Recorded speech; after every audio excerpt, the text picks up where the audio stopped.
Na prática, ninguém quer ser um pecador, digamos assim, né? Ninguém quer ser um pecador. Mas pecar é bom às vezes, né? Então a galera, cara, e o que acontece na precificação? Por que a galera peca tanto na precificação?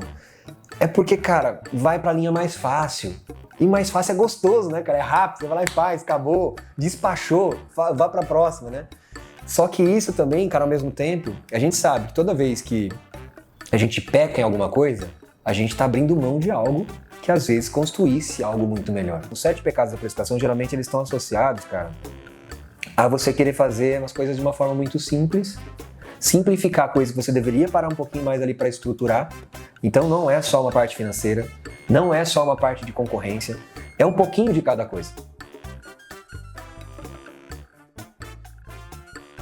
Bora para os 7 pecados da precificação, e muita gente faz esses pecados, muita gente aplica isso no dia a dia. Cara, ó, vou te falar, isso é mais comum do que parece. Eu acho que pelo menos, acredito mesmo, tá? Não tem nenhuma estatística na minha mão, mas realmente acredito que pelo menos um desses pecados todos os empresários fazem. E a gente vai começar pelo primeiro, porque assim você já elimina de vez esse problema aí no seu negócio. Porque quando você peca na precificação, você reduz a margem de entrada. Quando você reduz a margem de entrada, você reduz o seu lucro e a sua retirada. Então vamos resolver esse problema? Fechou. Primeiro pecado, não pensar no público que compra. Primeiro pecado é você tentar precificar sem pensar no público que compra de você. Como assim, Rodrigo? Sim, é assim que funciona. A maioria das pessoas precifica por produto ou pelo serviço. Quanto que esse produto vale? Quanto esse serviço vale?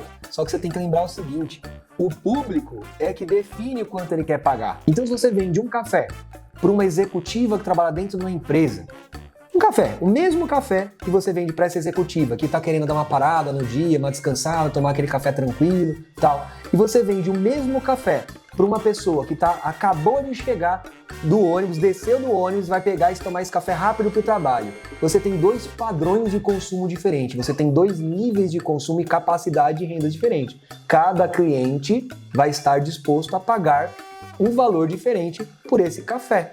Dependendo do nível de preço, a executiva ainda paga. A pessoa que estava indo trabalhar aqui de ônibus, não. Por quê?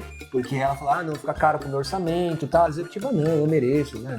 Então, assim, pensa no seu cliente. Os clientes mudam a forma que você precifica seus produtos ou serviços. Então não adianta você pegar só, quanto que vale esse controle aqui, e você ficar comparando com todos os concorrentes da região. Às vezes o concorrente vai trabalhar com um perfil de cliente diferente de você e você está comparando errado. Beleza? Então esse é o primeiro erro fatal, é o primeiro pecado da precificação. Segundo pecado, é usar o mesmo percentual para tudo. Então você fala assim, não, aqui no meu setor eu aplico 50%, soca 50% em tudo.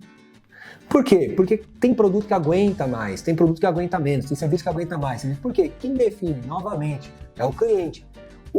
O seu preço que você coloca no seu negócio, ele é definido pelo quê? Pela vontade que seus clientes têm de adquirir o seu produto ou seu serviço. É isso, pelo valor que eles percebem. Então, preço a pessoa fala assim, quanto vale isso aqui? Né? Quanto vale para mim como benefício isso aqui? E quanto eu tenho que pagar por isso? Se eu tenho que pagar mais do que ele vale, eu não compro. Se ele vale mais do que eu tenho que pagar, eu compro, porque eu vejo vantagem nisso. Então, qual que é a pegada? Quando você pega percentual e sai aplicando, quem diz que esse percentual está certo? Às vezes nesse controle você tem que colocar 40%, às vezes nesse fone você tem que colocar 50%, às vezes nessa carteira você tem que colocar 30%, porque cada percepção de valor de cada produto por cada cliente é diferente. Então, não faça isso no seu negócio, você vai estar pecando feio e vai estar deixando de ganhar dinheiro 99% das vezes, porque você vai errar na precificação em 99% das vezes. O que é que vai te fazer fugir de qualquer pecado? É você pensar que a precificação não é simplesmente financeira. Não é. E ela não é simples como as pessoas imaginam. Se você entender que a precificação ela não é simples, pô, Rodrigo, mas você tá complicando, você gosta de complicar? Não é que eu gosto de complicar, eu gosto que você tenha lucro. Então assim, eu gosto que você tenha lucro. E muitas vezes, a maioria das vezes eu diria que a maior parte do lucro não tá na coisa mais simples do mundo, porque o simples todo mundo tá fazendo. O simples todo mundo tá querendo o caminho mais fácil. Quando a gente quer construir um negócio que funcione, que seja lucrativo, a gente tem que fugir um pouquinho do que é simples, do que é fácil, para a gente conseguir construir isso. E esse é o diferencial. Então os meus alunos, mentorados, a galera que geralmente tem acesso à metodologia, Eles falam assim, caraca, Rodrigo, não é tão simples quanto eu imaginava, mas quando eu aplico, eu tenho muito mais resultado. Vamos para o terceiro item, terceiro pecado grosseiro na precificação. É multiplicar o custo por um valor alto. Como assim, Rodrigo? Cara, eu já dei mentoria para muita gente de muito setor. E aí a pessoa pegar e chegar e falar assim, Rodrigo, então é o seguinte, na minha atividade a gente costuma multiplicar por 5 o custo. Aí eu falei, que diabos então que tem de racional por trás disso? Não, é porque, por exemplo, meu setor é de bijuteria. Então, geralmente, a cada real que a gente multiplica por 8, e aí, então, se eu gastei 10 reais de custo, eu posso vender por 80 reais, porque é mais ou menos isso. Então, cara, esse índice não tem nada a ver. Então, quando você começa a multiplicar por esses índices aleatórios de 8, de 5, de 7, cara, é só assim, é uma forma de você falar assim, vou ficar livre dessa precificação, deixa eu jogar um valor aqui. Pum, você joga. Mas não é isso que vai te ajudar a lucrar, não, viu? Quando você está trabalhando com valores muito distantes do custo, significa que o custo não tem nada a ver com a sua precificação. Nada a ver.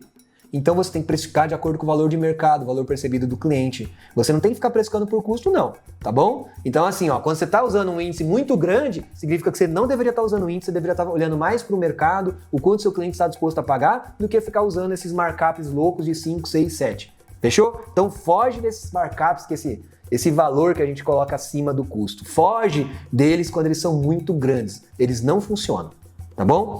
Quarto pecado, esquecer as despesas de vendas e impostos. Tem muita gente que fala assim, olha, peguei esse carinha aqui, peguei esse mouse, comprei ele por 50, tô vendendo ele por 100, tá? Eu tenho 100% de lucro. A pessoa fala, primeiro que não é isso, tá errado, né? 100% de lucro não existe. 100% de lucro significa você vender por 100 e ganhar os 100 de lucro.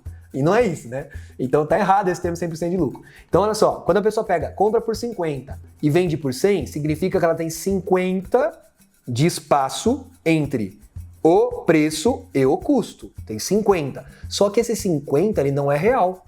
Você vai pagar imposto, você vai pagar taxa de cartão, às vezes você paga a comissão de venda, às vezes você tem inadimplência, às vezes você tem o custo da embalagem, a despesa da embalagem. Tem várias coisas que você precisa considerar aqui. Despesa de entrega. Então, de inadimplência, gente, tem tanta coisa. E aí a pessoa pega e fala assim, não, aqui a minha margem tá bonitinha. Você tem que colocar tudo isso. Porque aí sim você vai ter a noção da margem real, que é a margem de contribuição, que é a margem de venda, tá bom? Então, não esquece de colocar os outros itens ali. Não é só você colocar e achar que você tá ganhando isso na venda que você não tá ganhando, beleza? Quinto item. Alguém no passado achou bonito fazer isso e tá repetindo até hoje. E isso estraga muito a estratégia, que é você pegar e ficar colocando custo fixo na precificação. O que tem a ver custo fixo do negócio com o valor percebido do cliente, gente? Quer dizer, então, que se você paga um aluguel maior, o seu cliente começa a perceber, não, olha só, a Maria aumentou o aluguel dela esse mês, então agora estou disposto a pagar mais pelo produto. Naturalmente, eu vejo mais valor no produto ou no serviço dela, porque ela está pagando aluguel maior. Não tem nada a ver custo fixo com precificação. Rodrigo, mas onde entra o custo fixo então? Quanto que eu tenho que saber disso aqui? Primeiro, você descobre a sua margem de venda. Com essa margem de venda, você sabe que essa margem de venda ela vai pagar seus custos fixos e vai pagar também o lucro, a sua retirada, tudo. Então, você tem que fazer o quê? Você calcula a sua margem de venda, seus produtos e serviços, e depois você vê o quanto você precisa vender para pagar todos os seus custos e tirar seu lucro. Essa é a estratégia. Não fica rateando custo, colocando, embutindo, até porque custo fixo é fixo. E faturamento, ele varia. Então, você não pode colocar um item fixo dentro de uma coisa que varia, que vai sempre dar errado. Então, foge disso, é bobagem, isso aí é loucura. Alguém criou no passado com a ideia de... Porque assim, gente, tem muitas coisas que são repetidas há mais de 100 anos e boa parte delas foram criadas na época da Revolução Industrial. Então, lá em 1800, 1700, quando a galera começou a criar um modelo mais administrativo e usou a fábrica como exemplo, e até hoje a galera tá replicando isso agora, mas não tem nada a ver, tá? Não tem nada a ver. Tem, inclusive, produtos ou serviços que as pessoas ganham muito, porque desconsidera completamente essa questão de custo e, no final, a margem é maior por causa disso. Por quê? Porque a pessoa sabe gerar valor na venda, ela não se preocupa com a estrutura de custo, ela se preocupa em gerar valor na venda. Cara, tem gente que chega em mim e fala assim, Rodrigo do céu, eu tava trabalhando 1 ano, não conseguia tirar dinheiro do meu negócio e eu descobri que era a precificação que estava errada. Cara, 1 ano, 365 dias sofrendo porque não parou 2 horas para pensar na precificação. É muito louco isso, né? Então, às vezes a pessoa fala assim, ah, não, eu vou caminho assim porque eu não tenho tempo. Você tem 365 dias para perder da sua vida, mas você não tem 2 horas para fazer do jeito certo? Sexto item, validação de margem. Adianta você colocar o preço e não saber o quanto você está ganhando no final? Lembra que eu falei daquela diferença entre o preço, né, do mouse, que a gente usou o mouse como referência, e lembra que tinha um monte de coisa embutida entre o preço e o custo do mouse? Então, é legal você saber exatamente o que sobra de tudo isso que vai te ajudar a pagar as contas. Então, sempre calcule a margem de vendas ou margem de contribuição dos seus produtos ou serviços, até para saber se você não está vendendo nada aí abaixo, tá? Alguma coisa que você está praticamente pagando para trabalhar. E você também pode fazer parte da nossa gestão financeira aqui. Você não precisa fazer seu financeiro, se você tiver interesse, é só dar um pulinho aqui na descrição e você vai entender como você pode fazer a gestão financeira aqui com a gente te ajudando na sua gestão financeira, às vezes até pegando a sua gestão financeira inteira para você ter qualidade nos seus exames, no seu diagnóstico, no seu tratamento, para garantir acúmulo de caixa. Esse é o conteúdo de hoje, vou deixar outros vídeos aqui para você se aprofundar mais em assuntos financeiros da sua empresa. Se você ainda não se inscreveu no canal, se inscreve, porque os próximos vídeos vão ser ainda mais importantes que esse daqui. A gente só começou a trabalhar e eu quero ver sua empresa crescendo de forma leve. Caixa baixa, sintoma de doença, você pode começar tratando isso agora. Até mais!